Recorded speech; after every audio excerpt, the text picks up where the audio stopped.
Um, have you ever thought about where a plastic water bottle goes after you throw it away? Now, many of us may think it goes to the recycling bin or a landfill. But in truth, the tiny pieces that then decompose from that water bottle, called microplastics, end up everywhere. Now, they can be found in our oceans, our rivers, waterways, even our food, and inside of our bodies. Now, what's surprising is that while scientists have talked about plastic pollution for decades, scientists have only recently begun to understand just how widespread these microplastics are. Now, EPA researchers define these tiny plastic fragments ranging in size from 5 millimeters, which is about the size of a pencil eraser, to 1 nanometer, which is impossible to see with the naked eye. But their impacts are impossible to ignore. Microplastics come from everyday items that we use without much thought. Those can be water bottles, they can be plastic bags, soap, it could be surfing wax, anything, and countless other products. Now, don't get me wrong, these plastics make our life so much easier, as it's convenient, it's durable, it's affordable. But this convenience comes with a cost.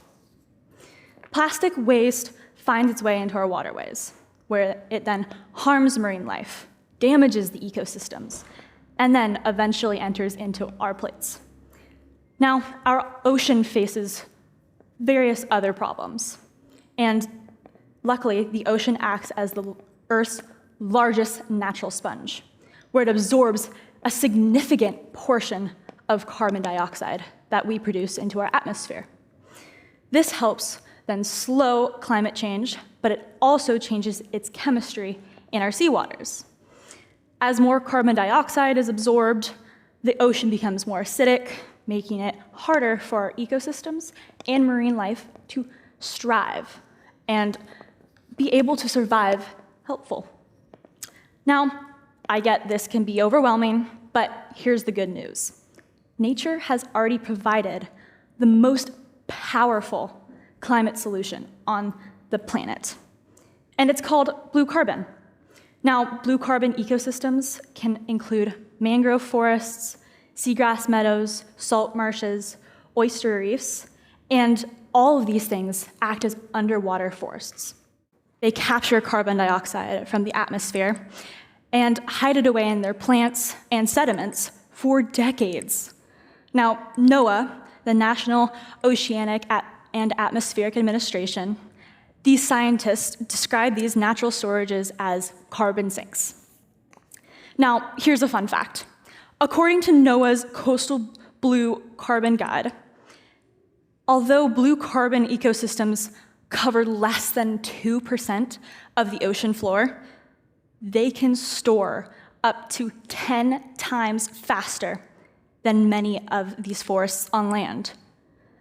Now, imagine that.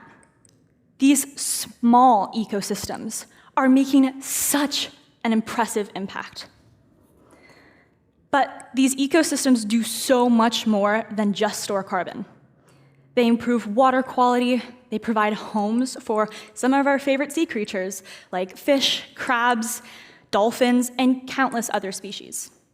They protect coastlines from storms and heat, which also helps make our community more resilient to climate change. In other words, while we are working to solve environmental problems, nature has already worked on the solution. So here's the question: will we help?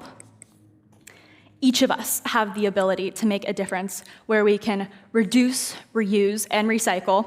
We can participate in beach cleanups, ride our bikes or walk when possible, and support local restoration projects that are protecting our carbon sinks, just like the mangroves, the oyster reefs, coral reefs, and seagrass beds.